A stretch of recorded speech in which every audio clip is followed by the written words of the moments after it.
ഇന്നത്തെ ആത്മീയ ചിന്തയ്ക്ക് ആധാരമായിട്ട് ഞാൻ തിരഞ്ഞെടുത്തതായ അല്ലെങ്കിൽ ദൈവം എൻ്റെ ഹൃദയത്തിൽ തോന്നിപ്പിച്ചതായ 2 അധ്യായങ്ങളാണ്. യോഹന്നാന്റെ സുവിശേഷം 17-ാം അധ്യായവും അതുപോലെ സങ്കീർത്തനം 133.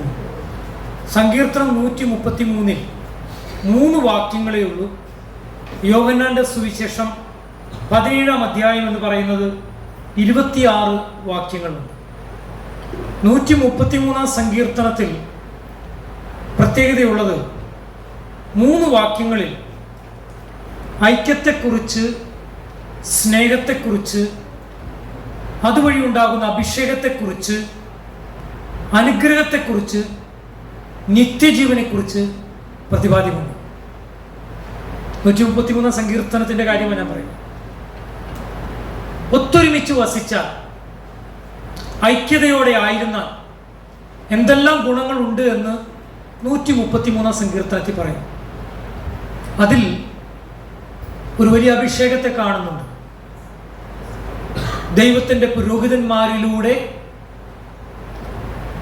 അത് സകല ശുശ്രൂഷകളുടെ മേൽ പകരപ്പെടുന്ന ഒരു അഭിഷേകം. അത് മാത്രമല്ല, അതിൽ പറയുന്നത് അവിടെ അനുഗ്രഹമുണ്ട്. അതുമാത്രമല്ല, അവിടെ ശാശ്വതമായ ജീവൻ ഉണ്ട്. എന്നാൽ യോഹന്നാന്റെ സുവിശേഷം 17-ാം അധ്യായത്തിന് ഒരു പ്രത്യേകതയുണ്ട്. എന്താ പ്രത്യേകത എന്ന് ആർക്കെങ്കിലും പറയാമോ?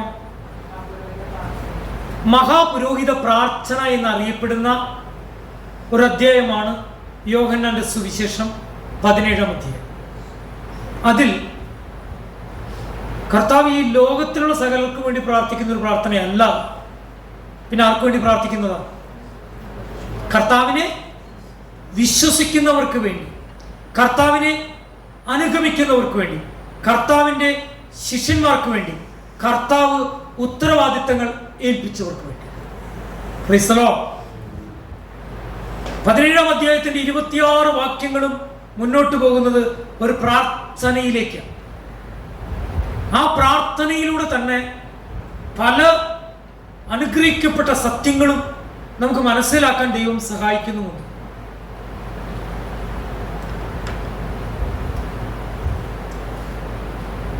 ഇവിടെ സങ്കീർത്തനക്കാരൻ ഐക്യത്തെക്കുറിച്ച് പറയുമ്പോൾ അതിൽ അഭിഷേകത്തെക്കുറിച്ചും അനുഗ്രഹത്തെക്കുറിച്ചും നിത്യജീവനെക്കുറിച്ചും പറഞ്ഞു കാണുന്നു. യോഹന്നാന്റെ സുവിശേഷം 17-ാം അധ്യായത്തിൽ കർത്താവായ യേശുവിൻ്റെ മഹാപൗരോഹിത്യ പ്രാർത്ഥനയെക്കുറിച്ച് നാം പഠിക്കുമ്പോൾ അവിടെയും ഇത് തന്നെയാണ് കാണുന്നത്. എന്തുകൊണ്ടാണ് ഐക്യത്തിന് വേണ്ടിയുള്ള പ്രാർത്ഥന വളരെ പ്രാധാന്യമർഹിക്കുന്നത്?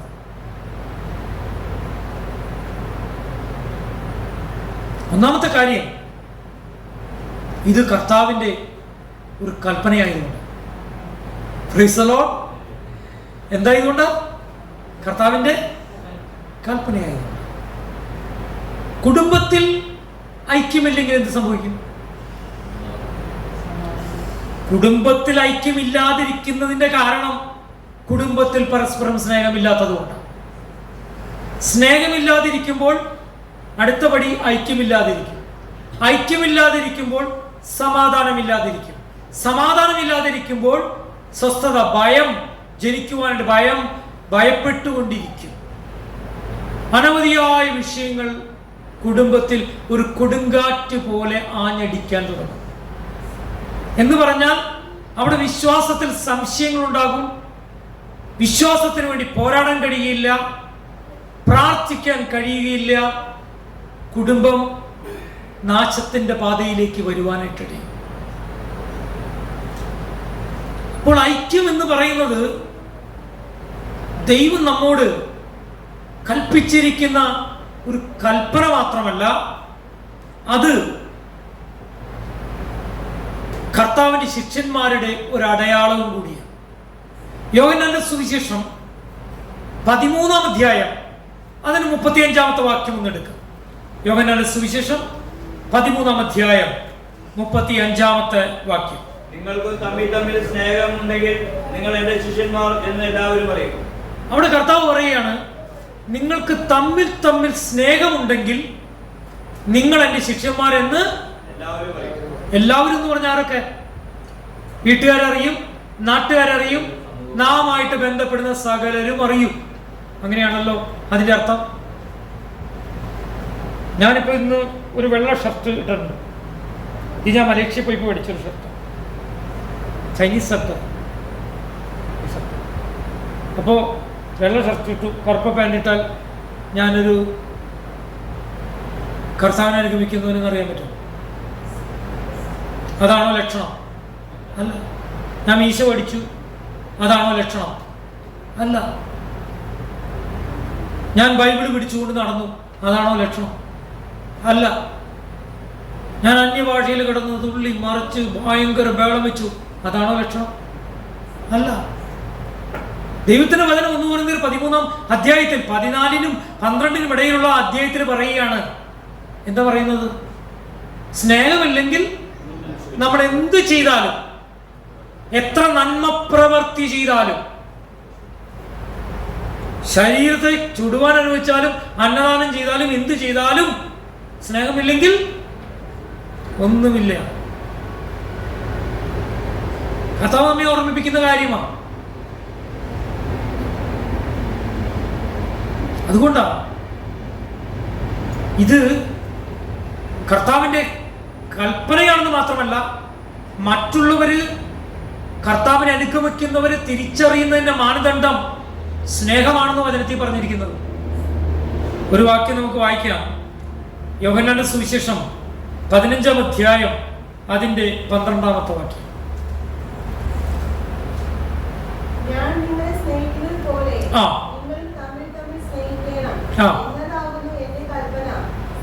മതി. അവിടെ എന്താ പറയണ? Unity is A command. സ്നേഹിക്കുക എന്ന് പറയുന്നത് എന്താണെന്ന് പറഞ്ഞത്? കൽപ്പനയാണ്. അതിൽ നിന്ന് ഒഴിഞ്ഞു മാറാൻ ഒരു പാസ്റ്റർക്കോ, ഒരു സുവിശേഷകനോ, ഒരു സഭയിലെ വിശ്വാസിക്കോ, ഒരു മനുഷ്യനോ ഇല്ല എന്ന് ഞാൻ പറയുന്നത്. ഒഴിഞ്ഞു മാറാൻ കഴിയില്ല. കാരണം അത് കൽപ്പനയാണ്. അത് കൽപ്പനയാണ്. അങ്ങനെ കൽപ്പന ചെയ്യുന്നവരാണ് എൻ്റെ ശിഷ്യന്മാരെന്ന് കർത്താവ് പറഞ്ഞ 2 വാക്യങ്ങൾ ഞാൻ നിങ്ങളോട് പറഞ്ഞു. മറന്നു പോകരുത്. യോഹന്നാന്റെ സുവിശേഷം 15-ന്റെ 12-ഉം യോഹന്നാന്റെ സുവിശേഷം 13-ന്റെ 35-ഉം. ഈ 2 വാക്യങ്ങൾ അടുത്ത ആഴ്ച സൺഡേ സ്കൂൾ കുട്ടികൾ പറയോ? പഠിച്ചു പറയോ? എല്ലാവരും കൂടെ നോക്കി തന്നെ പറയോ? പറയണം. സ്നേഹമാണ് നമ്മുടെ ക്രിസ്ത്യാനിയുടെ മുഖമുദ്ര. കിട്ടിയില്ലേ? വാക്യങ്ങൾ കിട്ടിയില്ലേ? എത്ര? യോഹന്നാൻ 13-ന്റെ 35-ഉം യോഹന്നാൻ 15-ന്റെ 12. അതുകൊണ്ട് കർത്താവ് പ്രാർത്ഥിച്ചത്. കർത്താവ് എപ്പോഴത് പ്രാർത്ഥിച്ചത്?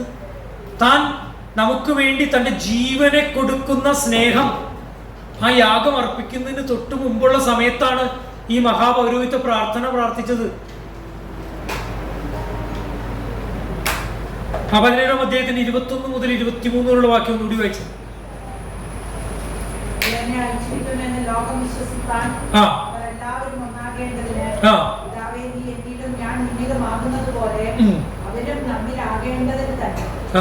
എനിക്ക് തമ്മിലുള്ള മഹത്വം ഞാൻ അവർക്ക് കൊടുത്തിരിക്കുന്നു. എന്നെ അയച്ചിരിക്കുന്നു എന്നും എന്നെ സ്നേഹിക്കുന്നത് പോലെ അവരെയും സ്നേഹിക്കുന്നു എന്നും ലോകം അറിയുവാൻ നാം ഒന്നായിരിക്കുന്നത് പോലെ അവരും ഒന്നാകേണ്ടതിന് ഞാൻ അവരിലും നീ എന്നിലുമായി അവർ ഐക്യത്തിൽ തികഞ്ഞവരായിരിക്കേണ്ടതിന് തന്നെ. ഇവിടെ ഒരു കാര്യം മനസ്സിലാക്കണം.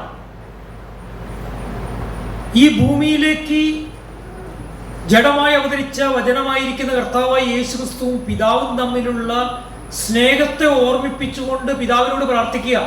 എന്താ പ്രാർത്ഥിക്കുന്നത്? അവരും നമ്മിൽ ഒന്നായിരിക്കണം. ആ ഐക്യം ഉണ്ടാകുമ്പോൾ എന്തുണ്ടാവും? സമാധാനമുണ്ടാവും, സന്തോഷമുണ്ടാവും, അഭിഷേകം ഉണ്ടാകും, അനുഗ്രഹം ഉണ്ടാവും, നിത്യജീവൻ ഉണ്ടാവും. Price the Lord. 133 സങ്കീർത്തനത്തിന്റെ ഗുണം അനുഭവിക്കണമെങ്കിൽ ഈ ഐക്യം ഉണ്ടാവണം. അതുകൊണ്ട് കർത്താവ് പ്രാർത്ഥിച്ച ഈ ഐക്യത്തിന് വേണ്ടി, ലോക സമാധാനത്തിന് വേണ്ടിയല്ല കർത്താവ് പ്രാർത്ഥിച്ചത്. നമുക്ക് വായിക്കാം. ഇത് 6 അതിന്റെ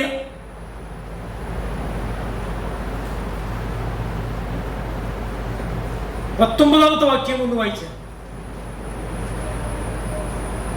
അവരും സാക്ഷാൽ വിശദീകരിക്കപ്പെട്ടവർ ആകേണ്ടതിന് ഞാൻ അവർക്ക് വേണ്ടി എന്നെ തന്നെ വിശദീകരിക്കും. ഇവർക്ക് വേണ്ടി മാത്രമല്ല, അവരുടെ വചനത്താൽ എന്നെ വിശ്വസിപ്പാൻ ഇരിക്കുന്നവർക്ക് വേണ്ടിയും ഞാൻ അപേക്ഷിക്കുന്നു. ആദ്യം നിങ്ങൾ സൂക്ഷ്മമായിട്ട് വീട്ടിൽ വായിക്കണം. അവിടെ പറയുന്നത് ഈ പ്രാർത്ഥന കർത്താവ് പ്രാർത്ഥിക്കുന്നത് ലോകത്തിലെ സകലർക്കും വേണ്ടിയല്ല. അത് വളരെ കോൺസെൻട്രേറ്റ് ചെയ്ത് പ്രാർത്ഥിക്കുന്നത് ആർക്ക് വേണ്ടിയാണ്? ശിഷ്യന്മാർക്ക് വേണ്ടി.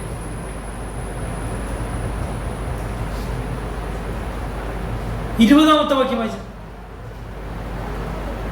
ഇവർക്ക് വേണ്ടി മാത്രമല്ല, അവരുടെ വചനത്താൽ എന്നെ വിശ്വസിക്കാൻ ഇരിക്കുന്നവർക്ക് വേണ്ടിയും ഞാൻ അപേക്ഷിക്കുന്നു. കണ്ടോ? അപ്പൊ നമുക്ക് വേണ്ടി പ്രാർത്ഥിച്ചിട്ടുണ്ടോ? അന്ന് കർത്താവ് പ്രാർത്ഥിച്ചപ്പോൾ നമുക്ക് വേണ്ടി പ്രാർത്ഥിച്ചിട്ടുണ്ടോ? നമ്മുടെയുള്ള ഐക്യത്തിന് വേണ്ടി പ്രാർത്ഥിച്ചിട്ടുണ്ടോ? നമ്മുടെ കുടുംബത്തിലുള്ള ഐക്യത്തിന് വേണ്ടി പ്രാർത്ഥിച്ചിട്ടുണ്ടോ? സഭയിലുള്ള ഐക്യത്തിന് വേണ്ടി, സമൂഹത്തിൽ നാം ആയിരിക്കുന്ന മണ്ഡലങ്ങളിൽ നമ്മുടെ ഐക്യത്തിന് വേണ്ടി, സ്നേഹത്തിന് വേണ്ടി കർത്താവ് പ്രാർത്ഥിച്ചിട്ടുണ്ടോ? ഇല്ലയോ? പ്രാർത്ഥിച്ചിട്ടുണ്ട്. എന്തുകൊണ്ടാണ് ഈ പ്രാർത്ഥിക്കേണ്ടത്? ഈ ഐക്യത്തിന് വേണ്ടി, സ്നേഹത്തിന് വേണ്ടി പ്രാർത്ഥിക്കേണ്ടത് വളരെ അനിവാര്യമാണെന്ന് കർത്താവ് പറയാൻ കാരണം, കർത്താവ് നമുക്ക് മാതൃകയാണ്. അപ്പൊ നമ്മൾ ഇതുപോലെ പ്രാർത്ഥിക്കണ്ടേ? നമ്മുടെ കുടുംബത്തിന് വേണ്ടി, നമ്മുടെ മക്കൾക്ക് വേണ്ടി. ഞങ്ങളുടെ മക്കളൊന്നും ചീത്തയാവില്ല. അവരെല്ലാ ദിവസവും ഞായറാഴ്ച ആരാധിക്കുന്നവരുണ്ടല്ലോ. ഞങ്ങളുടെ മക്കളൊന്നും ചീത്തയാവില്ല. അവരൊക്കെ നല്ല ഐക്യത്തിനും സ്നേഹമുള്ളവരാണ്. അപ്പുറമേനൊന്നും മറക്കില്ല എന്നൊക്കെ ചിലപ്പോൾ തോന്നുമായിരിക്കാം. മനുഷ്യന്റെ തോന്നലുകളത്. എന്തുകൊണ്ട് തോന്നലെന്ന് പറയാൻ കാരണം എന്നറിയാം? നിങ്ങൾക്കറിയാമോ? അനേകർ പ്രാർത്ഥിച്ചു. ആദിമ ക്രൈസ്തവരെ പിടിച്ചുകെട്ടി ഉപദ്രവിക്കാൻ കടന്നുപോയ പൗലോസിന്റെ മാനസാന്തരത്തിന്. ശൗലിന്റെ കാൽക്കീഴിലായിരുന്നു സ്തേഫാനോസിനെ കൊന്നവരുടെ വസ്ത്രം എന്ന് പറഞ്ഞാൽ അവര് കല്ലെറിയാൻ പോയപ്പോ നല്ല വെള്ള ഷർട്ട് ഇട്ടിട്ടൊന്നല്ല പോയത്. ഈ പറമ്പിലും കല്ലുമായിട്ട് പണിയുന്നവരൊക്കെ വീട്ടിൽ വന്നിട്ട് എന്ത് ചെയ്യും?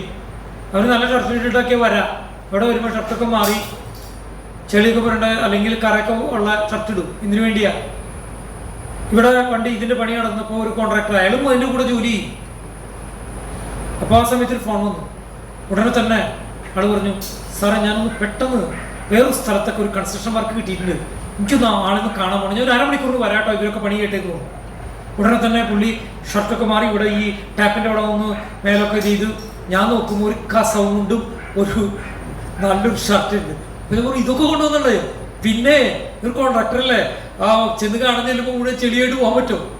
അപ്പോൾ ഷർട്ട് വിട്ടിട്ട് വന്നയാള് ഇവിടെ ഒന്ന് മാറി പണിക്കാരുടെ കൂടെ പണി ചെയ്യുക. അത് കഴിഞ്ഞിട്ട് ഈ മീറ്റിങ്ങിന് പോയ സമയം നല്ല ഷർട്ടൊക്കെ ഇട്ടിട്ട് പോകാനായിട്ട്. അപ്പോ ഇവര് കല്ലെറിയുമ്പോ ഈ വസ്ത്രമൊക്കെ എന്ത് ചെയ്യണം? ചെളി പുരണ്ട കല്ലൊക്കെ എടുത്തുകൊണ്ട് ഇവിടെ വീക്കണ ആരെ വീക്കണ? സ്തേഫാനോസിന്റെ ശബ്ദം കുറഞ്ഞു വന്നിട്ടുണ്ടാവും. കറണ്ട് പോകുമ്പോ വോയിസ് ഇങ്ങനെ കുറഞ്ഞുകൊണ്ട് ഞാൻ ആ ഫാനൊക്കെ വന്ന് ഓഫ് ചെയ്തത്. കാരണം ലോഡ് എടുക്കാൻ പറ്റുന്നില്ല. മനുഷ്യന്റെ മേലെ ഭാരമേറിയ കല്ലുകൾ വന്ന് അവന്റെ തലയിലും കണ്ണിനും മുഖത്തും ഒക്കെ വീണുകൊണ്ടിരുന്നു. പക്ഷെ പ്രാർത്ഥിച്ചുകൊണ്ടിരുന്നു. കല്ലേറിന്റെ മധ്യയും പ്രാർത്ഥിച്ചുകൊണ്ടിരുന്നു. കല്ലേറിന്റെ മധ്യയും ദർശനം കണ്ടുകൊണ്ടിരുന്നു. കല്ലേറിന് മുന്നിലും അവന്റെ മുഖം ഒരു ദൂതനെ പോലെ പ്രകാശിച്ചുകൊണ്ടിരുന്നു. കഷ്ടവും പ്രയാസവും പ്രതികൂലവും ഒന്നും നമ്മുടെ പ്രാർത്ഥനയ്ക്കോ ദൈവസന്നിധിയിലുള്ള നമ്മുടെ മുഖത്തിന്റെ തിളക്കത്തിനോ ഒന്നും എതിരല്ല പ്രിയപ്പെട്ടവരെ. പ്രൈസലോ. അങ്ങനെ കല്ലൊക്കെ എറിഞ്ഞ് ഇളക്കുന്നു. കല്ലെറിയാൻ ഈ വസ്ത്രമൊക്കെ എവിടെ കൊണ്ടുവച്ചത്? അതെ, പൗലോസ് വലിയ പ്രമാണിയായിരുന്നേ. അതുകൊണ്ടാണ് അധികാരമുള്ള ഒരു പ്രമാണിമാരാണ്. പണ്ടൊരു കൊലപാതകയെ കൊന്ന് ആൾക്കാർ ഈ റോഡിൽ കൂടെ കടന്നു പോയി. ഇതിൽ കൂടെ ഒരു ചെറിയ റോഡേ ഉള്ളൂ. അവർ കത്തിയൊക്കെ കൊണ്ടുപോകുമ്പോൾ ഞാനൊരു ചെറിയ കുട്ടിയാ. ഞാൻ നോക്കുമ്പോൾ ഇവിടെ ഈ റോഡിന്റെ സൈഡിലായിട്ട് കല്ല് വെട്ടിയ മടകളുണ്ട്. അവിടെ കുറെ വട്ട നിൽക്കുന്നുണ്ടായി. ഈ വട്ടയുടെ ഇലമ ഈ ചോരയ്ക്ക് എന്ത് ചെയ്യുക? തുടച്ചിട്ട് പോകണം. ഞാൻ ഇന്നും മറന്നിട്ടില്ല. ആ ചോരപ്പാടുകൾ ഇന്നും എൻ്റെ ഹൃദയത്തിലുണ്ട്. മറന്നു പോയിട്ടില്ല. കാരണം ഒരാളെ കൊന്ന്, ഈ ആറ്റപ്പാടത്ത് വെച്ച് ഒരാളെ കൊന്നിട്ട് തിരിച്ച് ഇതിൽ കൂടെ കയറി പോവാം. അപ്പോൾ ഈ കൊല്ലാൻ പോയിരുന്ന അത്ര വലിയ ധൈര്യമുള്ളവരൊന്നല്ലായിരുന്നു. പക്ഷേ അവരോട് ഒരു രാഷ്ട്രീയ പ്രമാണി പറഞ്ഞു, നിങ്ങൾ കൊന്നുകൂടെ ഒന്ന് ഞാൻ നോക്കിക്കോളാം എന്ന് പറഞ്ഞു. അതേ സ്ഥാനമായിരുന്നു ആർക്ക്? ശൗലിന്. ഈ ശൗലിന്റെ മാനസാന്തരത്തിന് വേണ്ടി ആര് പ്രാർത്ഥിച്ചു? ദൈവജനം കണ്ണീരായിട്ട് പ്രാർത്ഥിച്ചു. കാരണം കാണുന്നവരൊക്കെ പിടിച്ചു കെട്ടാൻ പറഞ്ഞപ്പോൾ ഇവര് പ്രാർത്ഥിച്ചു, എന്നെ കാണല്ല. എന്തു പറ്റി? ആദ്യത്തെ വീഴ്ച തന്നെ കാഴ്ചെത്തി പോയി, പിന്നെ കാണാൻ പറ്റുമോ? ഒന്ന് ആലോചിച്ച് നോക്കണേ, ദൈവം എങ്ങനെ പ്രാർത്ഥനയ്ക്ക് ഉത്തരം നൽകുന്നത്.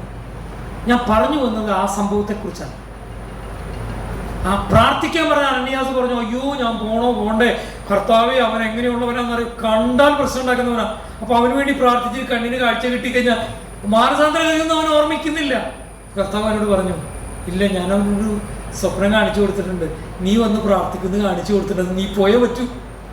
നീ ഞാൻ പറയുന്ന അനുസരിക്കുന്നവനായതുകൊണ്ടാ നിന്നെ കാണിച്ചു കൊടുത്തത്. എന്നിട്ടിപ്പോ നീ എന്ത് പേടിച്ചിക്കണേ? നീ പോയി പ്രാർത്ഥിക്ക്. അവൻ പോയി പ്രാർത്ഥിച്ചു. മാത്രമല്ല കർത്താവ് പറഞ്ഞു, എനിക്ക് വേണ്ടി ഇനി പറയുന്ന ശൗലുണ്ടല്ലോ, അവൻ പൗലോസായിട്ട് എന്തൊക്കെ സഹിക്കുന്നു നീ കാത്തിരുന്ന് കണ്ടോളാൻ പറഞ്ഞു. അപ്പൊ കണ്ടിട്ടുണ്ടാവണം, അനന്യാസ് നിശ്ചയമായും കണ്ടിട്ടുണ്ടാവണം. അനേക അടിയേറ്റതും അനേക ഉപദ്രവങ്ങൾ കൊണ്ടതും അനേക രക്തമൊലിപ്പിച്ച് അവസ്ഥയിലായതും ഒക്കെ കണ്ടിട്ടുണ്ടാവും. ഈ പ്രമാണി പിന്നീട് രൂപാന്തരപ്പെട്ട് ഇതൊക്കെ ചെയ്തത്. ഞാൻ പറഞ്ഞു വന്നത്, ഈ ശൗലിനോടുള്ള പേടി പെട്ടെന്നുണ്ടായ മാനസാന്തരം കൊണ്ട് തീർന്നില്ല. ജെറുസലേമിൽ അപ്പസ്തോലന്മാർക്ക് വരെ എന്തുണ്ടായിരുന്നു? പേടിയുണ്ടായിരുന്നു. പിന്നെ ആരെ കൊണ്ടുചെന്ന് കാണിച്ചു കൊടുത്തത്? കൂട്ടിൽ നിന്നുകൊണ്ട്, എന്നാ ശരി, ഇവൻ കുഴപ്പക്കാരനല്ല, ഇനി ശരിക്കും മാനസാന്തരപ്പെട്ടു, ഇവനിനി നിങ്ങളെ ഉപദ്രവിക്കില്ല, ഇനി കർത്താവിനോട് മരിക്കാൻ തയ്യാറുള്ളവനാണ് എന്ന് പറഞ്ഞ് ഈ അപ്പസ്തോലന്മാർക്ക് മറ്റുള്ളവർക്ക് പരിചയപ്പെടുത്തി കൊടുത്ത ആരാ? ബർന്നബാസാണ്. പ്രബോധനപുത്രൻ എന്നറിയപ്പെടുന്ന നല്ല മനുഷ്യനായ ബർന്നബാസാണ് ഈ പൗലോസിനെ ആർക്ക് പരിചയപ്പെടുത്തി കൊടുത്തത്? ശിഷ്യന്മാർക്ക്, അപ്പസ്തോലന്മാർക്ക്.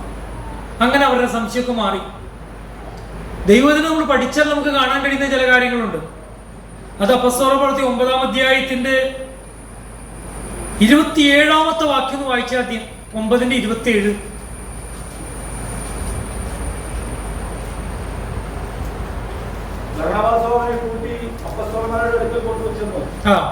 അവൻ വഴിയിൽ വെച്ച് കർത്താവിനെ കണ്ടതു, കർത്താവിനോട് സംസാരിച്ചതു, ദമസ്കോസിൽ അവൻ യേശുവിന്റെ നാമത്തിൽ പ്രാഗൽഭ്യത്തോടെ പ്രസംഗിച്ചതു എല്ലാം അവരോട് വിവരിച്ചു. കണ്ടോ, ഞാൻ പറഞ്ഞത് ബർന്നബാസ് ഇവനെയും കൊണ്ടുപോയി എല്ലാം അപ്പസ്തോലന്മാരോട് പറയാ. അങ്ങനെ ഇവനോടുള്ള പേടി മാറി, ഇവനെ കൂട്ടത്തിൽ ചേർത്ത് എന്ത് ചെയ്യാൻ തുടങ്ങി? പ്രവർത്തിക്കണം. യഥാർത്ഥപ്പെട്ട് രക്ഷിക്കപ്പെട്ട ഒരു വ്യക്തി ആരാണെന്ന് കഴിഞ്ഞ ആഴ്ച ശിഷ്യത്വ പരിശീലന ക്ലാസ്സിൽ പറഞ്ഞു. ക്രിസ്തുവിലാകുന്നവൻ പുതിയ സൃഷ്ടിയാകുന്നു. അപ്പൊ നമുക്ക് ഈ ആൾക്കാർ രക്ഷിക്കപ്പെട്ടില്ലെന്ന് അറിഞ്ഞാൽ നമുക്ക് പേടി. ഞാൻ എൻ്റെ ജീവിതത്തിൽ പലപ്പോഴും ചിലരെയൊക്കെ പേടിച്ചിട്ടുണ്ട്.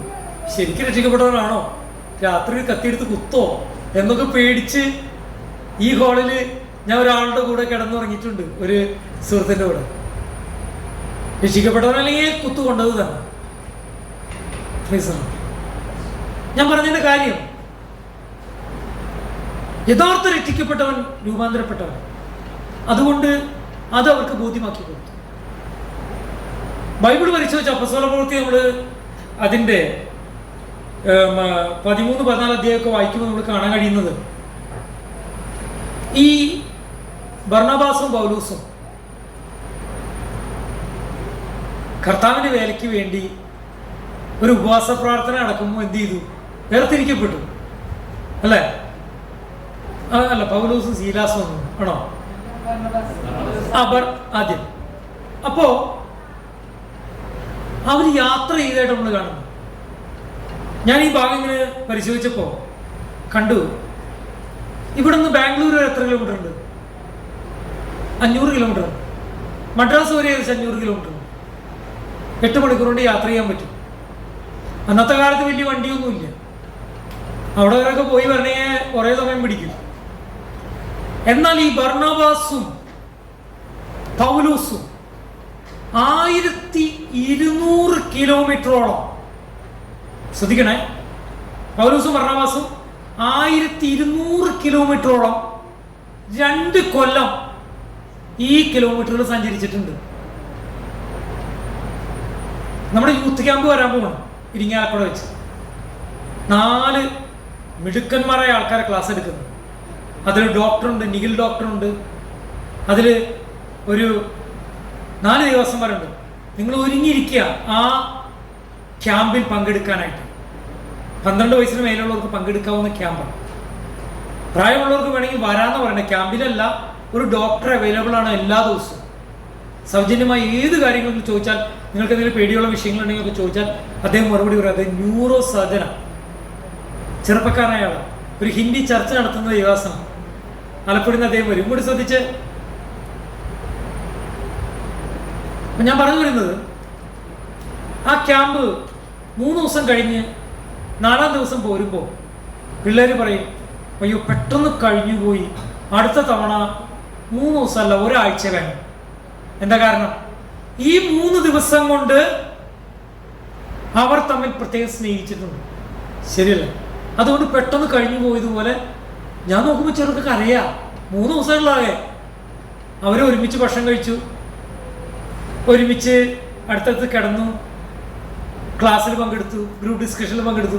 3 ദിവസം കഴിയുമ്പോൾ പിരിയുമ്പോഴേക്കും കണ്ണിലൊക്കെ ഒന്ന് വെള്ളം വരാം. എന്നാൽ ഈ 1200 കിലോമീറ്റർ പൗലോസും ബർന്നബാസും 2 കൊല്ലം ഒരുമിച്ച് നടന്നവർ തമ്മിലുള്ള ഐക്യം തകരുവാൻ ഒറ്റ വിഷയം മതിയായിരുന്നു. ഈ ചില ബോക്സുകളൊക്കെ പാക്ക് ചെയ്ത് വരുമ്പോൾ അതിന് മുകളിൽ ഇങ്ങനെ എഴുതും, ഹാൻഡിൽ വിത്ത് കെയർ. കണ്ടോ ആരെങ്കിലും? ഹാൻഡിൽ വിത്ത് കെയർ എന്ന് എഴുതും. അതിൻ്റെ അർത്ഥം എന്താ അറിയും? ഇതിനുള്ളിൽ പൊട്ടാൻ പാകത്തിലുള്ള എന്തോ ഉണ്ട്, ചില്ലിൻ്റെ സാധനങ്ങളായിരിക്കും. ഇന്ന് പൊട്ടാത്ത ചില്ലൊക്കെ ഉണ്ട് കേട്ടോ, പക്ഷെ പൊട്ടുന്ന സാധനങ്ങളൊക്കെ ഉണ്ടാവും. അതുകൊണ്ട് വളരെ സൂക്ഷിച്ച് വേണം കൈകാര്യം ചെയ്യാൻ. ഇതുപോലെ ഐക്യവും സ്നേഹം എന്ന് പറയുന്നത് വളരെ സൂക്ഷിച്ച് കൈകാര്യം ചെയ്യേണ്ട ഒന്നാണ്.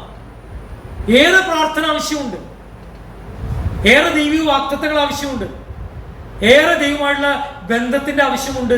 ഈ ബന്ധം തകരാതിരിക്കാൻ, ഐക്യം നിലനിർത്തുവാൻ, സ്നേഹം തുടരുവാൻ. എവിടെയോ പാടിച്ചു പറ്റിയിട്ടുണ്ടോ? ബർന്നബാസും പൗലോസും കൂടി എന്ത് ചെയ്തു? ഉഗ്രവാദം ഉണ്ടായി. ചില്ലറ തർക്കണം ഉണ്ടായത്, ഉഗ്രവാദം ഉണ്ടായി. പൗലോസ് പൗലോസിന്റെ വഴിക്കും ബർന്നബാസ് ബർന്നബാസിന്റെ വഴിക്കും പോയി എന്ന് അതിൻ്റെ അർത്ഥം. അങ്ങനെ തന്നെ എഴുതിയേക്കുന്നത്.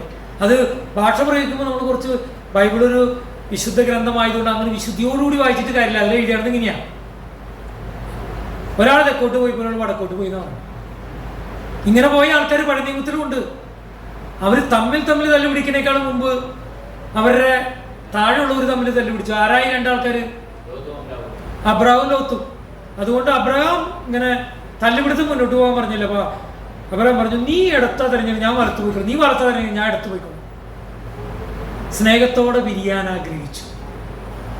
Price the Lord. അപ്പൊ ഞാൻ പറഞ്ഞു വരുന്നത്, എന്തുകൊണ്ട് ഈ ഐക്യത്തിന് സ്നേഹത്തിന് നമ്മൾ വളരെ വില കൊടുക്കണമേ? ഐക്യത്തിന് സ്നേഹത്തിന് നമ്മൾ വളരെ വില കൊടുക്കണം. ഐക്യം നഷ്ടപ്പെട്ടാൽ സമാധാനം നഷ്ടപ്പെടും, ജീവിതത്തിലെ വിജയങ്ങൾ നഷ്ടപ്പെടും, ദൈവവാക്തത്വങ്ങൾക്ക് പ്രാപിക്കാൻ കഴിയില്ല, നമ്മുടെ മേലുള്ള അഭിഷേകം തകർന്നു പോകും, നമ്മുടെ മേലുള്ള നമുക്ക് ലഭിക്കാനുള്ള അനുഗ്രഹം നഷ്ടപ്പെട്ടു പോകും, അനേക ആത്മാക്കളെ വിടുവിക്കാനുള്ള ദൈവകൃപ നഷ്ടപ്പെട്ടു പോകും. ഞാനിങ്ങനെ ചിന്തിച്ചിട്ടുണ്ട്. ഞാൻ അറിയുന്നൊരു ദേവദാസൻ, അദ്ദേഹം ഭയങ്കരമായിട്ടൊന്നും പഠിച്ചിട്ടൊന്നുമില്ല, ബൈബിൾ കോളേജിൽ പഠിച്ചിട്ടൊന്നുമില്ല. അദ്ദേഹം നന്നായി ഭയങ്കരമായിട്ട് പ്രസംഗിക്കുന്നു എന്നായിട്ട് എനിക്ക് തോന്നിയിട്ടില്ല. പക്ഷെ അദ്ദേഹം അനേകരെ രൂപാന്തരപ്പെടുത്തിയിട്ടുണ്ട്. അദ്ദേഹത്തിന്റെ സാന്നിധ്യം ഇപ്പോഴും അനേകർ ആഗ്രഹിക്കുന്നുണ്ട്. പഠിച്ച് മാർക്ക് കിട്ടിയതുകൊണ്ടല്ല കേട്ടോ, പഠിക്കുന്നതിന് ഞാൻ വിരോധമല്ല, പഠിക്കണം. ദൈവജനത്തിൽ അറിവുള്ളവരാണ്. അനേകാളെ രൂപാന്തരപ്പെടുത്തുവാനുള്ള പ്രധാനപ്പെട്ട ഘടകം എന്ന് പറയുന്നത് ദൈവത്തിന്റെ സ്നേഹമാണ്. കർത്താവ് ഒരു നോട്ടമേ നോക്കിയുള്ളൂ. പത്രോസിന് വേണ്ടി പിടിച്ചേക്കാൻ പറ്റിയില്ല. അതുവരെ പത്രോസ് എന്ത് പറഞ്ഞു? മനുഷ്യനെ അറിയില്ല എന്ന് പറഞ്ഞ് ഭ്രാവുവാനൊക്കെ തുടങ്ങി. അത് കഴിഞ്ഞ പത്രോസ് ഇങ്ങനെ നിൽക്കാം. കർത്താവൊന്ന് നോക്കിയവന്, അവന് അവൻ്റെ ഹൃദയം നുറുങ്ങിപ്പോയി. എന്താ പറയുക, ഐക്യവും സ്നേഹവും ഒക്കെ തകർക്കാൻ ഒരു വിഷയം മതി, ഒരു മിനിറ്റ് മതി, ഒരു മണിക്കൂർ മതി. അതിന് നീണ്ട കാലാവധിയൊന്നും വേണമെന്നില്ല.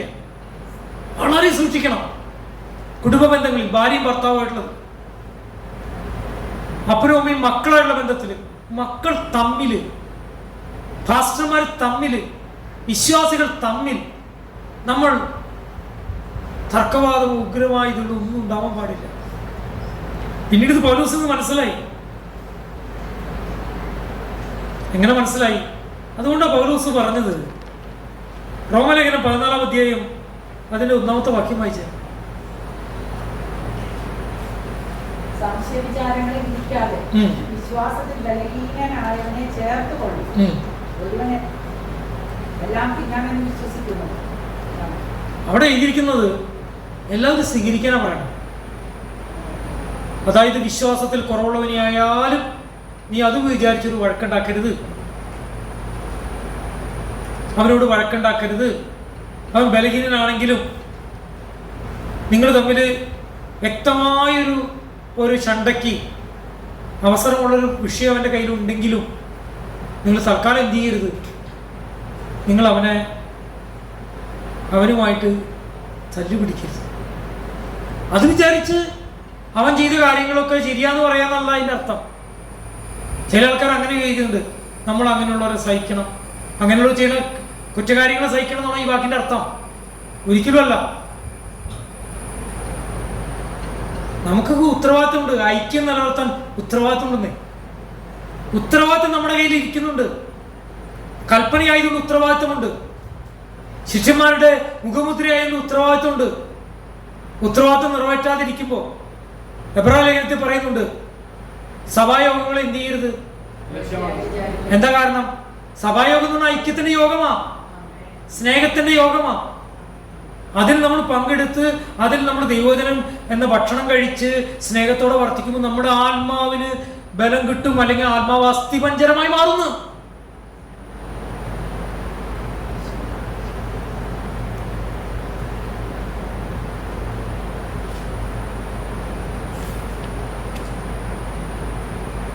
മൂന്നാമത്തെ കാര്യം, ഈ ഐക്യമുള്ള കുടുംബം, ഐക്യമുള്ള സഭ, ഐക്യമുള്ള ക്രിസ്ത്യാനികൾ.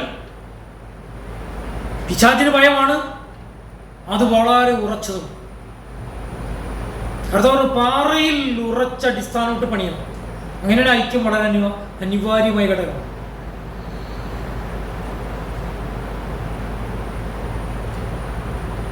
ഐക്യമില്ലായ്മയാണ് പ്രശ്നം. ഒരിക്കലും ഒരാളെന്നോട് ചോദിച്ചു,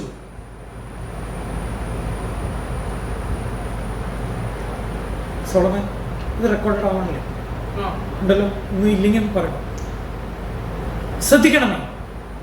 ഞാൻ നിങ്ങളോട് പറഞ്ഞു, ഒരിക്കലും ഒരാളെന്നോട് ചോദിച്ചു, ഇപ്പോ ഒൾമുത്തടൻ കത്തോലിക്ക സഭയുടെ ഒക്കെ നോ പറഞ്ഞൂല്ലേ? ഞാൻ പറഞ്ഞു എന്താ കത്തോലിക്ക സഭ വിട്ടുപോയി, അതിൽ നിന്നുകൊണ്ട് ചെയ്തുകൂടെ? കർത്താവിൻ്റെ സഭയല്ലേ, കർത്താവ് സ്ഥാപിച്ച സഭയല്ലേ, കർത്താവല്ലേ കുർബാന ചൊല്ലിയത് ആരംഭിച്ചത്. ഞാൻ ചോദിച്ചു, എവിടെ കുർബാന ആരംഭിച്ചു? ആൾക്കാരെ സ്വർണ്ണ സഭ ഇവർ ഉദ്ദേശിക്കുന്ന പെസകായുടെ ഇതിനെ കുറിച്ചാണ് പറയുന്നത്. പത്രോസ് അല്ലേ നമ്മുടെ മാർപ്പാപ്പ, ആദ്യത്തെ മാർപ്പാപ്പ. പത്രോസ് റോമിൽ പോലും പോയിട്ടില്ല. ഇങ്ങനെയൊക്കെ ഇവർ പറഞ്ഞു. ഞാൻ പറഞ്ഞു, നിങ്ങൾ എന്തിട്ട വീടിന്റെ മുകളിൽ കോളേജ് വെച്ചുകൊണ്ട് വലിയ പുരോഗമനം വിചാരിച്ചെന്ന് വെച്ചു. ഞാൻ പറഞ്ഞു, ബൈബിൾ പരിശോധിച്ചോ, അപ്പസ്തോല പ്രവൃത്തി വായിച്ചു നോക്കിയോ, അവിടെ ഭവനങ്ങളിൽ കൂടി വന്ന സഭ എന്ന് പറഞ്ഞിട്ടുണ്ട്. ആ ഒരു പാരമ്പര്യം ഞങ്ങൾക്ക് ഉണ്ടെന്നു. സ്തോത്രം. ഞാൻ അവരോട് പറഞ്ഞ കത്തോലിക്ക സഭയിൽ നിന്ന് പുറത്തു വരുന്ന കാരണങ്ങളുണ്ട്. വിഗ്രഹത്തെയും തിരുസ്വരൂപത്തെയും ഒരുപോലെ വെറുക്കുന്ന ദൈവം, തിരുസ്വരൂപങ്ങൾ ഉണ്ടാക്കി അതിനെ വണങ്ങുന്നതിനെ വെറുക്കുന്ന ദൈവം എന്ന് പറഞ്ഞു. അത് ചെയ്ത സ്വർഗത്തിൽ പോവില്ല എന്ന് പറഞ്ഞു. ജീവിച്ചിരിക്കും മാനസാന്തരപ്പെടുന്ന ബൈബിൾ പറയുമ്പോൾ മരിച്ചു കഴിഞ്ഞ് കുഴിക്കോ പീസും അതുപോലെയുള്ള പ്രാർത്ഥനകൾക്കും ഇത് ചെയ്യുന്ന ഈ കാര്യം ശരിയല്ലെന്ന് ഞാൻ പറഞ്ഞു. മരിച്ചവർ മൗനതയിലാണ്ട് പോയി ദൈവത്തെ സ്തുതിക്കുന്നില്ല. അവർ റെസ്റ്റ് ഇൻ പീസാണ് കർത്താവിനെ അറിയുന്നവര്. അതുകൊണ്ട് മരിച്ച വിശുദ്ധന്മാരെയും മാതാവിനെയൊക്കെ വിളിച്ചുകൊണ്ട് പ്രാർത്ഥിക്കാൻ പറയുന്ന ഈ മധ്യസ്ഥ പണി ദൈവം പറഞ്ഞതല്ല, കർത്താവ് മാത്രമാണ് ഏകമധ്യസ്ഥൻ. യേശുവാണ് ഏകമധ്യസ്ഥൻ. മരിച്ചവർക്ക് വേണ്ടി പ്രാർത്ഥന ശരിയല്ല. അത് കൊല വെട്ടിയതിനുശേഷം വാഴയ്ക്ക് വെള്ളം ഒഴിക്കുന്നത് പോലെയാണ്.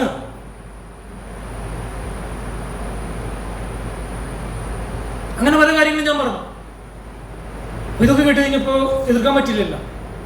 ഞാൻ പറഞ്ഞു, നിങ്ങളെ പോലെ കൊല്ലൂരും മാലാഖനെ റപ്പായ മാലാഖിനി ബാക്കിയുള്ള സ്ഥലത്ത് പാളയും അമ്പുമായിട്ട് എഴുന്നള്ളിച്ച് നടക്കാൻ എന്നെക്കൊണ്ട് വയ്യ. ബൈബിൾ അതിനെതിരാണ്. അതുകൊണ്ട് ഞാൻ പുറത്തു പോയി. ഓ, വീണ്ടും അവർ പരിഹസിക്കാൻ, കുറ്റം പറയാൻ എന്തെങ്കിലും മടിയുള്ളവരാണോ? എടുത്തു പഠിക്കാനോട് ചോദിച്ചു. എന്നാ മൂത്തേടാ, നിങ്ങൾ 10-20,000 സഭകളുണ്ടല്ലോ, അത്ര വലിയ മിടുക്കന്മാരാണെങ്കിൽ ഒറ്റ സഭയിലെ പാടുള്ളൂ. ചോദ്യം ശരിയാണോ? നമുക്ക് എന്ത് മറുപടി പറയാൻ പറ്റും? ചിലർക്ക് നമ്മുടെ സഭയിൽ വന്നു ആകെ ദേഷ്യവും. എന്താ കാരണം അറിയാമോ? കാരണം വേറെ ഒന്നുമല്ല, ഈ കസേര. നിങ്ങളൊക്കെ കസേരയിൽ ആരാധിക്കുന്ന സഭയിൽ ഞാൻ പോവില്ല. പായൽ മാത്രമേ ഇരിക്കാൻ പറ്റൂ. അപ്പൊ പായലിരിക്കുന്ന ഒരു സഭ, കസേരയിൽ ഇരിക്കുന്ന വേറെ സഭ, ഉറക്കെ പാട്ട് പാടുന്ന ഒരു വേറെ സഭ, മിണ്ടാതെ ആരാധിക്കുന്ന വേറെ സഭ. എന്തോരം സഭകള്, 100 കണക്കിന് സഭകളുണ്ടായി. കാരണം എന്താ? ദൈവത്തിനെ ശരിക്കും വായിക്കാത്തതുകൊണ്ടും ഐക്യമില്ലാത്തതുകൊണ്ടാണ് സംഭവിച്ചത്. പൗലോസ് ഒരു കാര്യം ഇങ്ങനെ പറഞ്ഞു, നിങ്ങൾ പൗലോസിന്റെ പക്ഷക്കാര്, കേപ്പായുടെ പക്ഷക്കാര്, അപ്പോളോസിന്റെ പക്ഷക്കാര്, കർത്താവിന്റെ പക്ഷക്കാര്, ഇങ്ങനെ കർത്താവിനെ വിഭജിക്കണോ നിങ്ങൾ ചോദിച്ചു. ഈ പക്ഷമൊന്നും ശരിയല്ല. അപ്പൊ എന്നെ അത്ഭുതപ്പെടുത്തിയൊരു ചോദ്യമുണ്ട്. അതായത് എന്തുകൊണ്ട് ഈ സഭകൾ ഇങ്ങനെ ഉണ്ടായത്? ഇത്രയും സഭകളുണ്ടായത് ഐക്യമില്ലാത്തതുകൊണ്ടല്ലേ? സ്നേഹമില്ലാത്തതുകൊണ്ടല്ലേ? കർത്താവ് എന്താ പറഞ്ഞത്? സ്നേഹമുണ്ടെങ്കിൽ ഒരു വാക്യം ഒന്ന് വായിച്ചേ. നമ്മളിന്ന് വായിച്ചൊരു വാക്യം ഒന്ന് വായിച്ച ഒരു വാക്യം നമ്മൾ വായിച്ച യോഹന്നാന്റെ സുവിശേഷം 17-ാം അധ്യായത്തിന്റെ അതിലൊരു വാക്യമുണ്ട്. ലോകം എന്നെ അയച്ചു എന്ന് അറിയാൻ നിങ്ങൾക്ക് സ്നേഹം വന്നു എന്ന് വായിച്ചാൽ നമുക്ക് ഇവരെ കുറ്റം പറയാൻ പറ്റുമോ? നിങ്ങൾ 100,000 സഭയുണ്ട്, പിന്നെയാണോ നിങ്ങളുടെ സഭയ്ക്ക് പറഞ്ഞത്? ചിലർക്കാണ് സിമിത്തേരുമില്ല, അതുമില്ല, ഇതുമില്ല, ഞങ്ങൾ എങ്ങനെ കളിയാക്കാൻ നമ്മളെ വായിക്കാവാം. ആ 17 എവിടെയാണ് സുവിശേഷത്തോടുള്ള ബന്ധത്തിൽ വാക്യം വന്നാണ് നോക്കിയാൽ. നിങ്ങൾ ഐക്യം ഉണ്ടായാൽ ലോകം എന്തറിയും? എന്നെ പിതാവ് അയച്ചു എന്ന് അറിയുന്ന പറഞ്ഞത്. അത് വേറൊരർത്ഥത്തിൽ പറഞ്ഞാൽ പുത്രനെ അയക്കുക എന്ന് പറയുന്നതാണ്. ആ പിതാവ് പുത്രനെ അയച്ചു എന്ന് വിശ്വസിക്കാൻ നീ തീരുമെന്ന് പറഞ്ഞിട്ടുണ്ട് ഇല്ലേ? അത് തന്നെ കർത്താവ് ഒന്ന് ആവർത്തിച്ചേക്കൊന്ന് വായിച്ച വാക്യം എങ്ങനെ? നീതിയുള്ള പിതാവേ, ലോകം നിന്നെ അറിഞ്ഞിട്ടില്ല, ഞാനോ നിന്നെ അറിഞ്ഞിരിക്കുന്നു. നീ എന്നെ അയച്ചിരിക്കുന്നു എന്ന് ഇവരും അറിഞ്ഞിരിക്കുന്നു. നീ എന്നെ സ്നേഹിക്കുന്ന സ്നേഹം അവരിലാകുവാനും ഞാൻ അവരിലാകുവാനും ഞാൻ നിന്റെ നാമം അവർക്ക് വെളിപ്പെടുത്തിയിരിക്കുന്നു, ഇനിയും വെളിപ്പെടുത്തും. അതല്ല, അത് അതിന്റെ തന്നെ ഭാഗം തന്നെ. അതിന് മുമ്പ് നമ്മൾ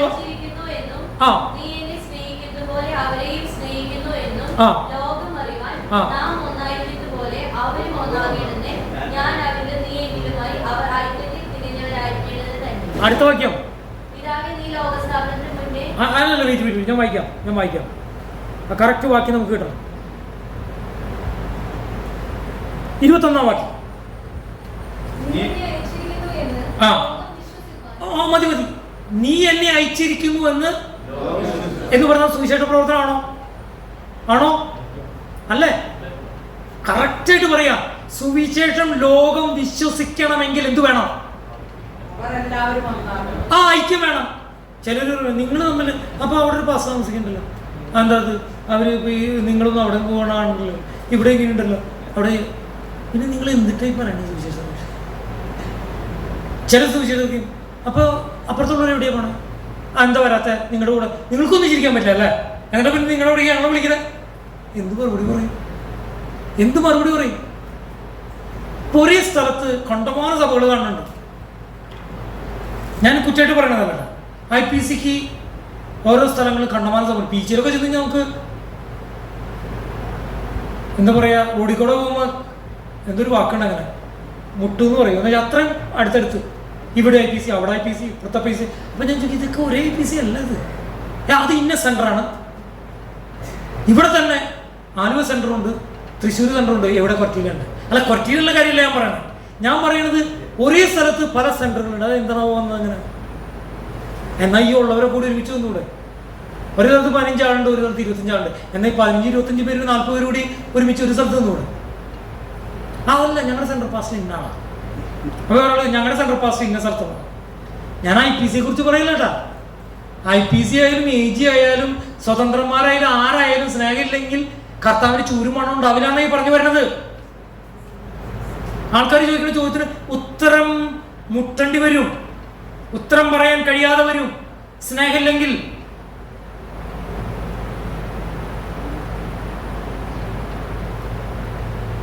ഞാൻ പറഞ്ഞു വരുന്നത് അറിയോ, ദൈവത്തിന്റെ സഭയ്ക്ക് ആകെ ഉച്ച മുതൽ ഉള്ളങ്കാല് വരെ മുഴുവൻ ഒടിവും ചതവ, ഫ്രാക്ചേഴ്സ് ആണ്, ഫ്രാക്ചേഴ്സ്.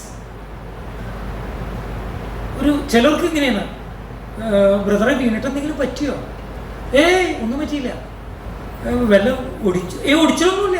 പിന്നെന്തുണ്ട്, ഒരു തലമുടിനാല് പോലത്തെ ഒരു എന്തുണ്ട്, എന്തിട്ട് ഒരു ചെറിയൊരു പൊട്ടെന്ന് പറയും, ഒടിച്ചിൽ പൊട്ടു. ഒരു എക്സ്റേ തന്നെ കഷ്ടിച്ച് കണ്ടതാ. പക്ഷെ സംഭവം ഉണ്ടോ? ഉണ്ടോ? റെസ്റ്റ് എടുക്കണോ? വേണം.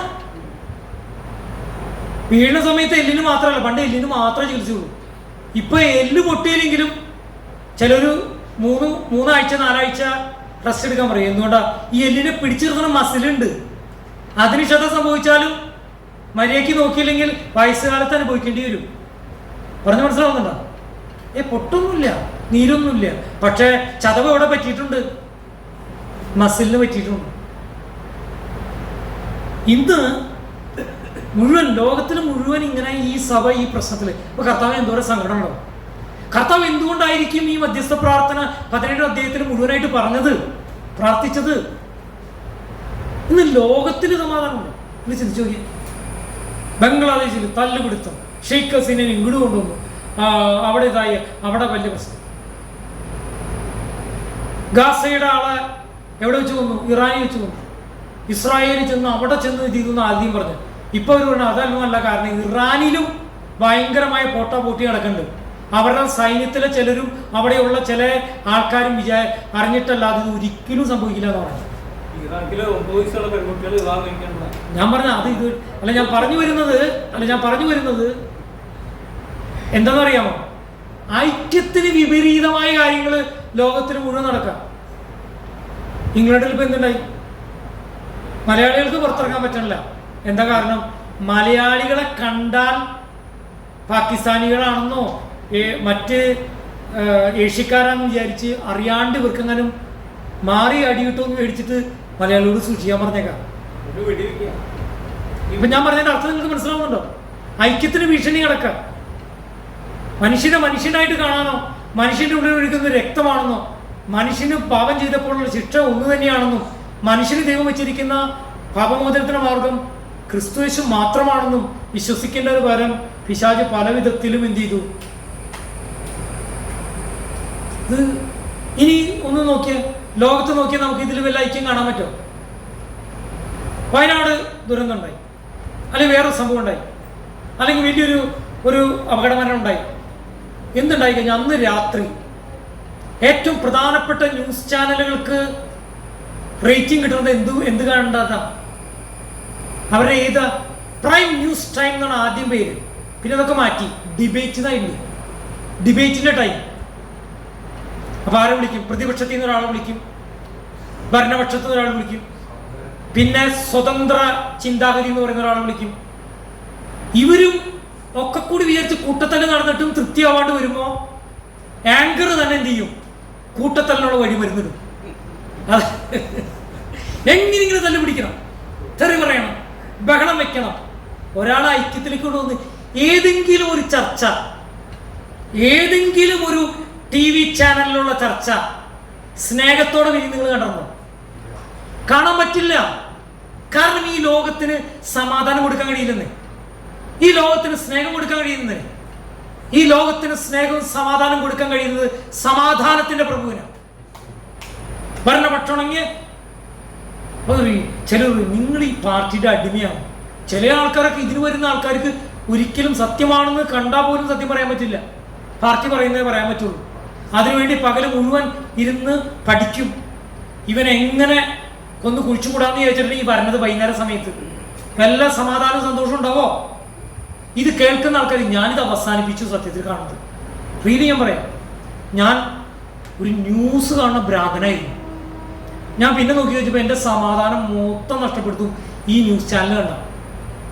അതുകൊണ്ട് ഞാൻ കേബിൾ ടി വി ഞാൻ അവരോട് പറഞ്ഞു ഞാനിപ്പോൾ ന്യൂസ് കാണുന്നില്ല. ഞാനിപ്പോൾ ഈ മൊബൈലിൽ നോക്കും, അത്യാവശ്യം ഒരു അപകടം ഉണ്ടായി കഴിഞ്ഞാൽ ഉടനെ അതിലുള്ള ഇഷ്ടംപോലെ ചാനൽ നമുക്ക് കാണാൻ പറ്റുമല്ലോ.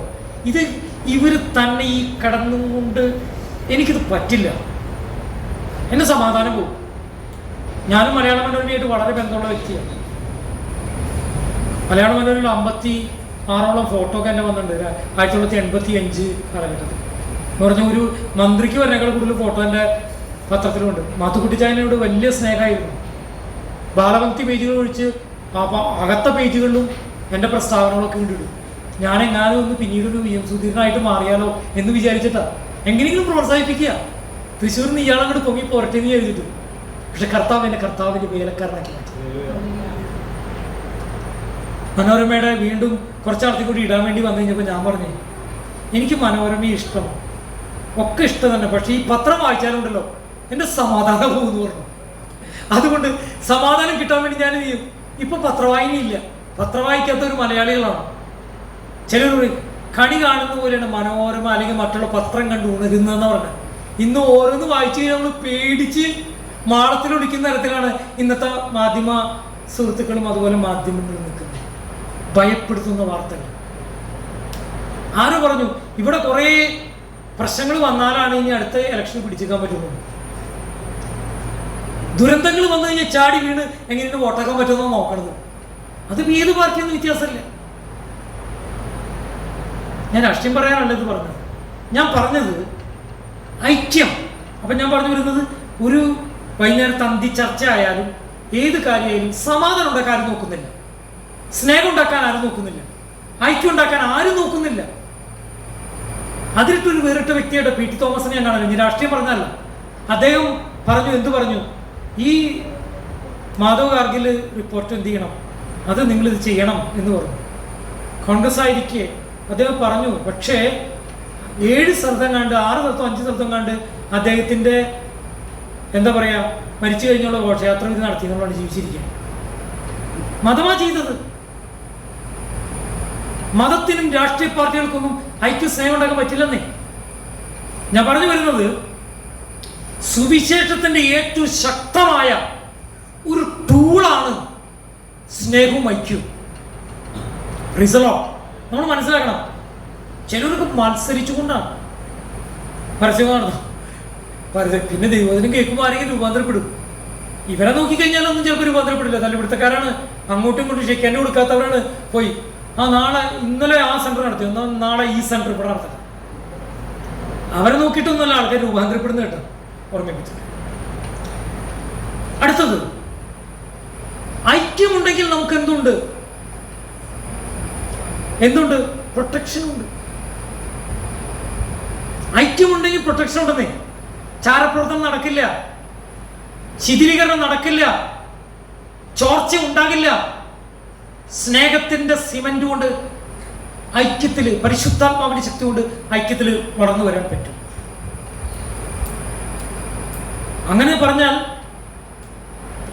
ഞാൻ എൻ്റെ വാക്കുകൾ ഉപസംഹരിക്കാൻ ആഗ്രഹിക്കാം. ഒരു കാര്യം നിങ്ങളോട് ചോദിക്കാം. ഇന്ന് രാവിലെ ഈ വചന സന്ദേശത്തിന് വേണ്ടിയൊക്കെ ഒരുങ്ങിക്കഴിഞ്ഞു. ഞാൻ ഇന്ന് രാവിലെ എഴുന്നേറ്റു. അത്യാവശ്യം കുറച്ച് പണികൾ ചെയ്യാം. ഇന്ന് ആരാധനയ്ക്ക് വരുന്നതിന് മുമ്പ് കുറച്ച് കാര്യങ്ങളൊക്കെ ചെയ്തുകൊണ്ടിരിക്കാം. അപ്പോൾ ഒരു ശബ്ദം എൻ്റെ ചെവിയിൽ. ആ ശബ്ദം എങ്ങനെയാണ്? സ്നേഹം ഐക്യത്തെ തകർക്കും. എന്താ കർത്താവ് എങ്ങനെ ചോദിക്കണേ? സ്നേഹ ഐക്യത്തെ തകർക്കോ? ഇല്ല. പറയൂ, സ്നേഹം ഐക്യത്തെ തകർക്കോ? ചില സമയങ്ങളിൽ ഏത് സമയത്ത്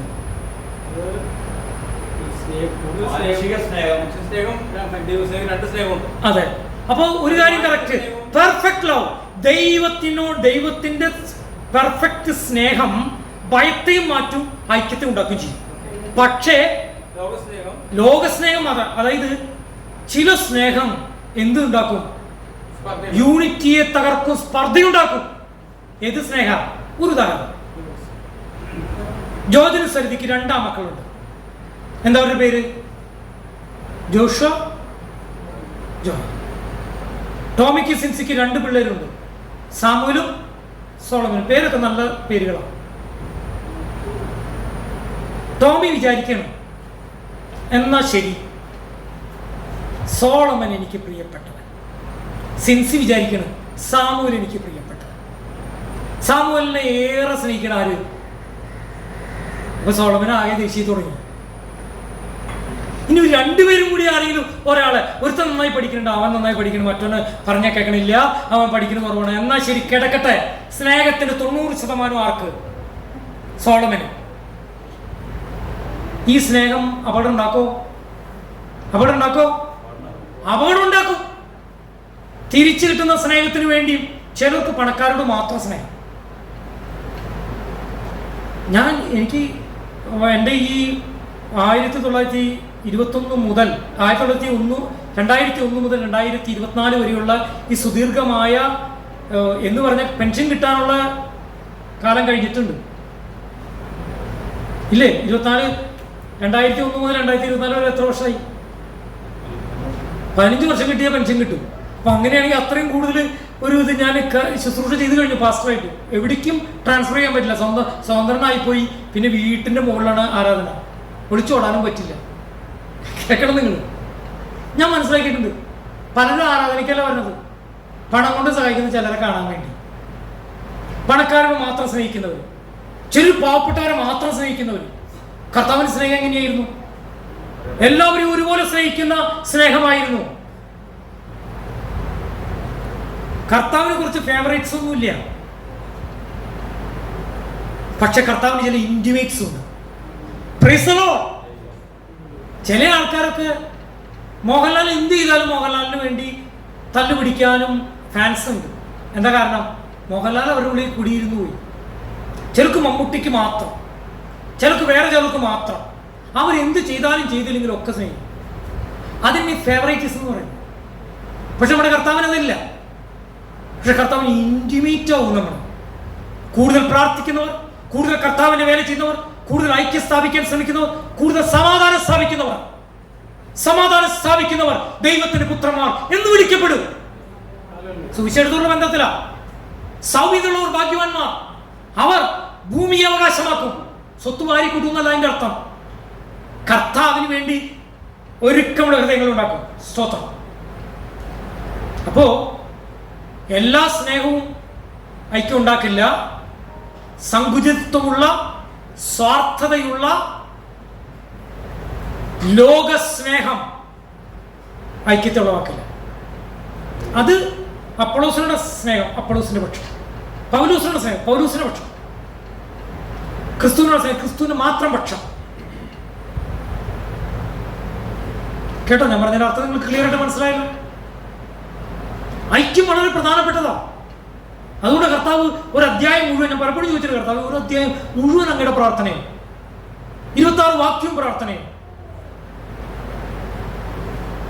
എങ്ങനെ നമുക്ക് അതിൽ നിന്ന് മാറാൻ കഴിയും? അത് പറഞ്ഞാൽ അവസാനിപ്പിക്കാം.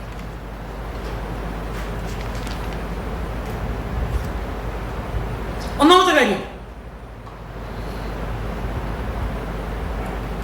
എല്ലാവരും ക്രിസ്തുവിന്റെ നാമത്തെ സ്വീകരിക്കാനുള്ള മനസ്സുണ്ടാവണം.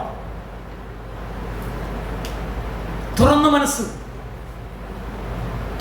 എന്ന് പറഞ്ഞു കഴിഞ്ഞാൽ അർത്ഥം വേലിയില്ലാത്ത മനസ്സെന്നല്ല. അതിൻ്റെ അർത്ഥം നമുക്ക് ദൈവവചനം എന്ന് പറയുന്ന കൃത്യമായ വേലിയുണ്ട്. പക്ഷേ നമ്മുടെ സ്നേഹം ആ വേലിക്കെട്ടിനെയും പുറത്തേക്ക് പോകുന്നു.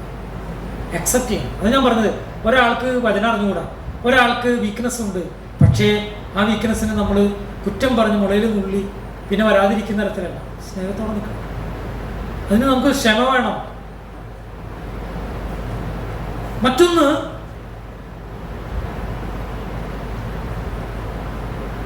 ഒന്ന് പറയുന്നത് 1-ാം 10-ാം വാക്യം വായിച്ച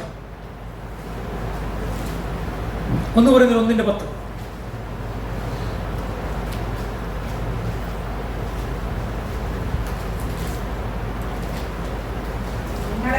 സഹോദരന്മാരെ, നിങ്ങളെല്ലാവരും ഒന്ന് തന്നെ സംസാരിക്കുകയും നിങ്ങളുടെ ഇടയിൽ ഭിന്നത സ്ഥാപിക്കാതെ ഏക മനസ്സിലും ഏക അഭിപ്രായത്തിലും യോജിച്ചിരിക്കുകയും വേണമെന്ന് ഞാൻ നിങ്ങളെ നമ്മുടെ കർത്താവായ യേശുക്രിസ്തുവിന്റെ നാമം ചൊല്ലി പ്രബോധിപ്പിക്കുക. അവിടെ പൗലോസ്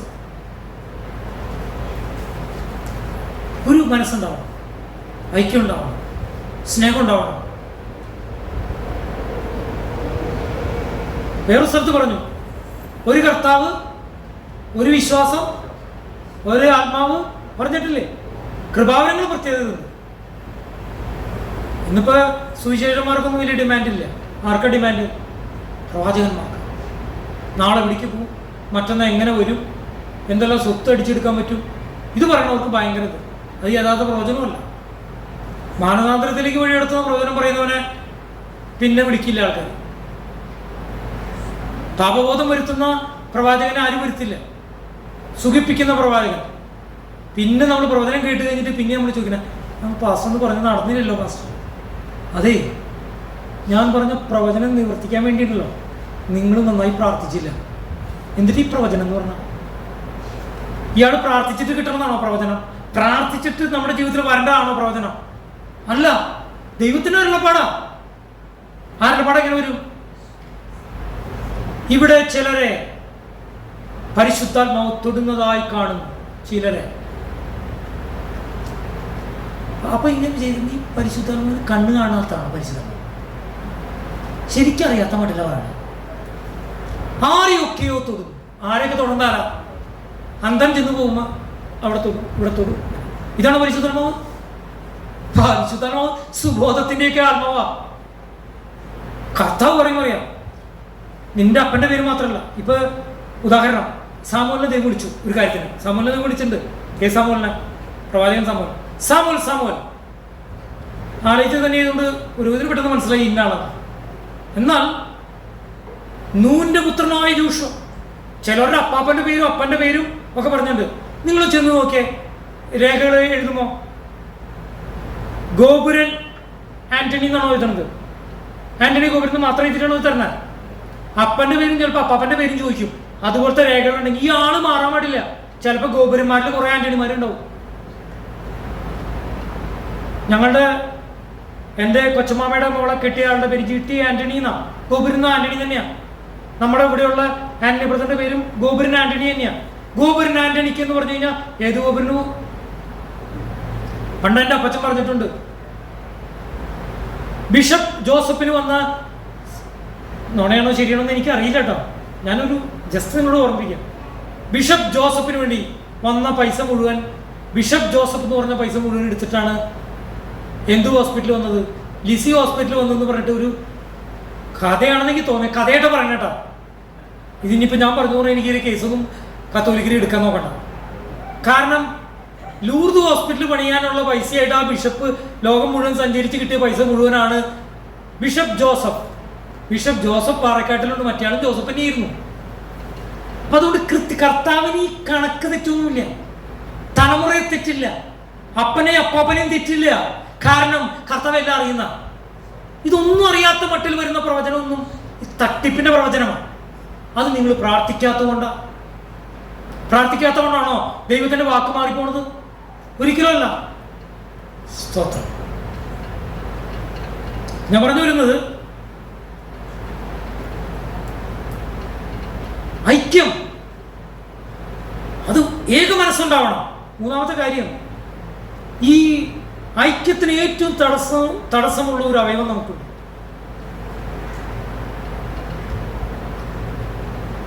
എന്താണത്? കണ്ണാണോ? വായ. ഭക്ഷണം കഴിക്കാനുള്ളതല്ല, നാവ്. ഈ നാവിനെ പുറത്ത് ചാടിക്കഴിഞ്ഞ് ചില അവൾക്ക് ഭയങ്കര നാവാട്ടോ. ആണുങ്ങൾക്ക് വലിയ നാവാന്ന് പറഞ്ഞിട്ടുണ്ട്, അവൾക്ക് ഭയങ്കര നാവാന്ന് പറഞ്ഞിട്ടുണ്ട്. ഈ നാവിനെ പുറത്ത് കിടത്താതിരിക്കാൻ പിടിച്ച് കെട്ടിയേക്കാം. ഇവിടെ ഒരു സ്ഥലത്ത് പിടിച്ച് കെട്ടിയിട്ടുണ്ട് ഇല്ലേ? ഇനി അത് എന്നാലും നാം വേണമെങ്കിൽ വൃത്തിയാടും. അതുകൊണ്ട് എന്ത് ചെയ്യും? ഒരു ജയിലുണ്ടാക്കി വെച്ചിട്ടുണ്ട്. മിണ്ടിപ്പോലും ഇവിടെ ഒരു വാതില്, അതിന് മുമ്പ് വലിയൊരു ഒരു അഴി നിറഞ്ഞ വാതില്. അതായത് ഈ അഴി നിറഞ്ഞ വാതില് കഴിഞ്ഞ ദിവസം ഒരു അഴി പോയി പറഞ്ഞ ജോജന്റെ ഒരു അഴി പോയി. ജോജനോട് ഇന്നലെ വരാന്ന് എന്നെ സഹായിക്കാൻ വരാന്ന് പറഞ്ഞു. കുറച്ച് പെയിന്റിംഗ് ഒക്കെ നടത്താറുണ്ട്. അപ്പോൾ ഈ ഫ്രണ്ട് ഒന്ന് പെയിന്റ് ചെയ്ത് വരാന്ന് പറഞ്ഞു. ഞാൻ പാലക്കാട് നിന്ന് ഓടിക്കച്ച പോന്നു. അപ്പോൾ ജോജനോട് പറഞ്ഞേ, ഫാസ്റ്റ് ഞാൻ വരില്ല കേട്ടാ, ഭയങ്കര പല്ലുവേദനയാ, ഡോക്ടറെ അടുത്ത് പോകണം. ഇന്ന് ഞാൻ ചോദിച്ചു, ജോജ പല്ലെങ്ങനെയുണ്ട്? പല്ലിന്റെ പ്രശ്നം തീർത്തു. എങ്ങനെ തീർത്തു? പല്ല എടുത്തു. നാവ് പുറത്ത് കിടക്കാതിരിക്കാൻ വേണ്ടി എന്ത് ചെയ്ത് വെച്ചിരിക്കുക? വലിയൊരു ജയില്, വെള്ള കളറിലുള്ള ഇത് വെച്ചൊരു ജയിൽ വെച്ചു. നിന്ന് അടച്ച്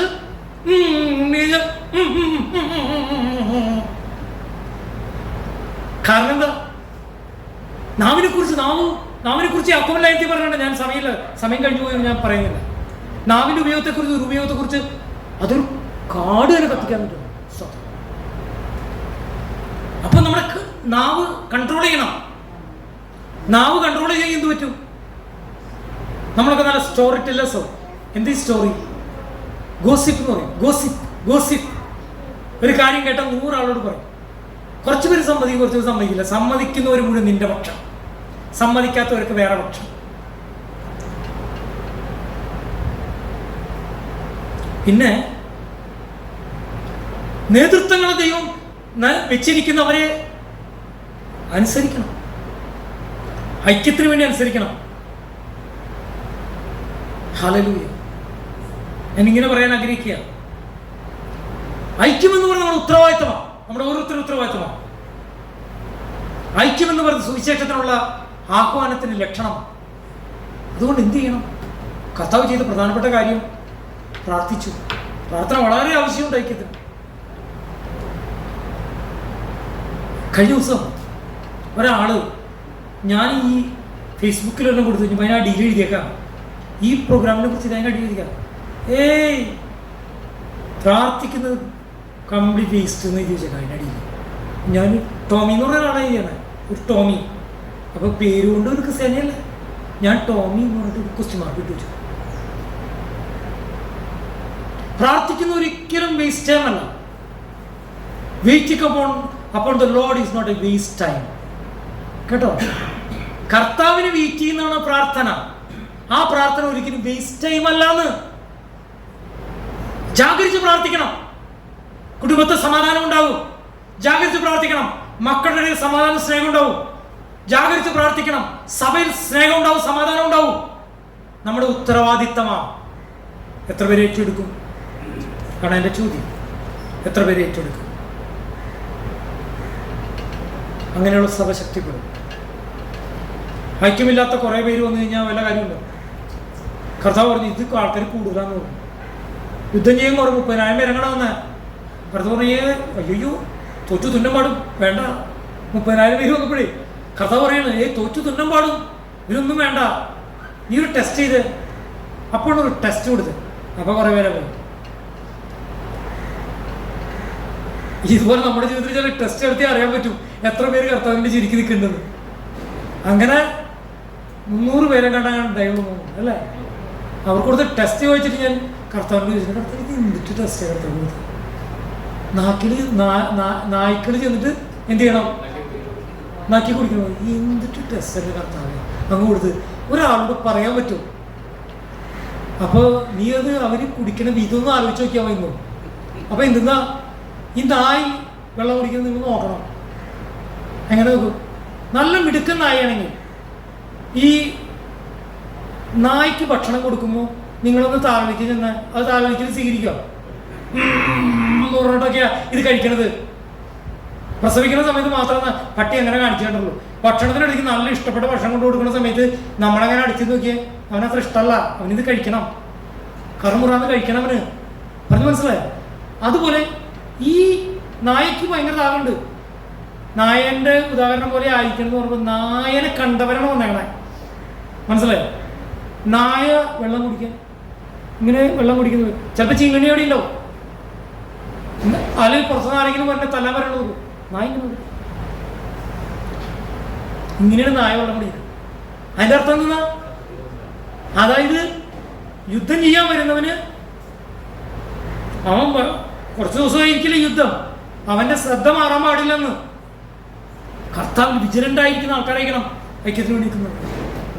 ഹല്ലേലൂയ. ഞാൻ പറഞ്ഞാൽ വാക്കുകൾ ഉപസംഹരിക്കാൻ ആഗ്രഹിക്കാം. അപ്പോൾ പറഞ്ഞ 300 പേര് മതി, ധാരാളം മതി, ഒരു ജയിക്കും ചെയ്യും. സ്തോത്രം. ദൈവത്തിന് അവരുപയോഗിച്ച് പ്രവർത്തിക്കണം. ദൈവത്തിന് നമ്മൾ ഉപയോഗിച്ച് സമാധാനം സ്ഥാപിക്കാൻ കഴിയും. ഈ കുടുംബങ്ങളിലും മറ്റു സ്ഥാപിക്കണമെങ്കിൽ നമ്മൾ സ്നേഹമുള്ളവരായിരിക്കണം, ഐക്യമുള്ളവരായിരിക്കണം, ദൈവത്തിന് പ്രകാരം ജീവിക്കുന്നവരായിരിക്കണം, പ്രാർത്ഥനയുള്ളവരായിരിക്കണം. ഇല്ല എങ്കിൽ ദൈവത്തോട് ചോദിക്കണം, ദൈവം തരും. ദൈവ സാഹചര്യങ്ങളെ മാറ്റും. അതിനായിട്ട് നിങ്ങളെല്ലാവരും ദൈവം അനുഗ്രഹിക്കട്ടെ. ഈ വാക്കുകളാൽ ദൈവം നമ്മുടെ ജീവിതത്തിൽ മാറ്റം ഉണ്ടാകട്ടെ. ദൈവനാമം മഹത്വപ്പെടുമാറാകട്ടെ. സ്തോത്രം.